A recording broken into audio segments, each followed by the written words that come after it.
All right, welcome back. You're still watching Morning Live. Now, this morning, we're going to cross to Sharpeville, where Sam Marshall is out there, produced there by Desiree Chauke. And they are talking about where on this day, 20 years ago, late former President Nelson Mandela signed the South African Constitution into law. So, as we mark the 20th anniversary, remind ourselves that the Constitution is the supreme law of the land. Now, all right, let's see if we can cross to them there in Sharpeville. Sam Marshall, a very good morning to you once again. What do we expect to happen today? Good morning, Lebon. Good morning to our viewers once again. And you've said all of that in a nutshell, and I completely agree. There's nothing to add to it. But we are at the George Tabe Sports Ground here in Sharpeville, Vereniging, and this is the final place in a 3-venue stop that the President Jacob Zuma, along with the Minister of Justice and Correctional Services, who will be officiating this event, will reflect on 20 years of our Constitution being signed this day in 1996. Can you believe it? 20 years since the late former President Nelson Mandela signed our Constitution into law. Right now, I'm joined by the Minister in that department, Minister, or I should say Advocate Michael Masutha. Thank you very much for joining me. Very quickly, before we get into the program, reflect for me on 20 years of our Constitution. Well, today it's a day of celebration because there's a lot that we can attribute to the Constitution that we've achieved as a nation. First of all, the architecture of the Constitution itself is something to marvel at. A Bill of Rights that lays the minimum floor of rights for all our citizens, be it civil, political rights. Our people can exercise their democratic right to vote every 5 years, to choose who should govern them. We have institutions which are there to support constitutional democracy, such as the Public Protector, the Human Rights Commission, even the IEC itself that makes sure that our elections are free and fair. But we've also had a body of law that has evolved out of the Constitution to give full expression to the ideals that the Bill of Rights and the Constitution generally aspires towards. For example, the Constitutional Court has developed a jurisprudence over this past 20 years, which basically is giving interpretation and giving a practical implementation of the Constitution itself, which has been quite impressive, and it's for everyone to see. I want you to reflect on these words for me very quickly from the late former President Nelson Mandela. You said that the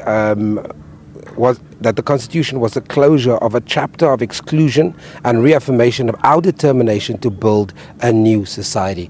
What does that mean 20 years into our, what does it mean 20 years celebrating our Constitution? Well, maybe let's start by reflecting what that chapter actually was.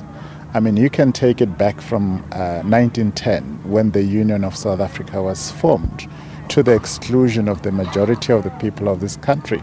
As if that was not enough, there was a series of laws that were created to further exclude the majority of the people in this country, starting with the Land Act of 1913, which resulted in black people being dispossessed of land, not being entitled to even hold title deeds to land. And it systematically relegated black people to a status of social and economic exclusion of the kind that we experienced even post 1994. But as if that was not enough, you had the Color Bar Act that says that if you're a black person, you couldn't access certain jobs. You will always have a white person being a superior at work. You have the Separate Amenities Act that said you couldn't enter a restaurant, you couldn't go to a white beach, if there's such a thing called a white beach and a black beach. You couldn't use all manner of amenities and facilities which were exclusive for white people. You had the Influx Control Act that was a systematic way to exploit black labor but otherwise exclude black people from the urban areas, from areas which were generally reserved for white people. You had Group Areas Act, which made sure that black people couldn't live in areas which were specifically reserved for white people. And the list goes on. So the Constitution brought a stop to all of that, in the sense that beyond 1994, there was no longer going to be a law that seeks to promote the ideals of apartheid, which is racial exclusion. But this year is a landmark year for constitutionalism in many respects. You'd know that from the justice perspective, we've finally published the National Action Plan, which was sanctioned by the international conference that was held in Durban in 2001. So 15 years later, finally we've come around to actually develop a national plan that would provide a comprehensive blueprint to undo all manner of racial, gender, and other forms of social exclusion. Minister, very quickly, we've run out of time. I just want to get a sense of the itinerary for today. There's 3 stops in your tour with the President. This is the final stop. Very quickly, what can we expect this morning? Well, there's going to be the signing of the pledge, where a whole number of dignitaries, led by the President, are going to basically commit ourselves going forward into the next era. To make sure that we uphold and we promote the Constitution. There's going to be the laying of the wreaths at the memorial site, which is where the major incident back in 1961 actually occurred, when so many of our people laid down their lives so that we could be liberated today. So those are some of the events which I think are going to be landmark events for the day.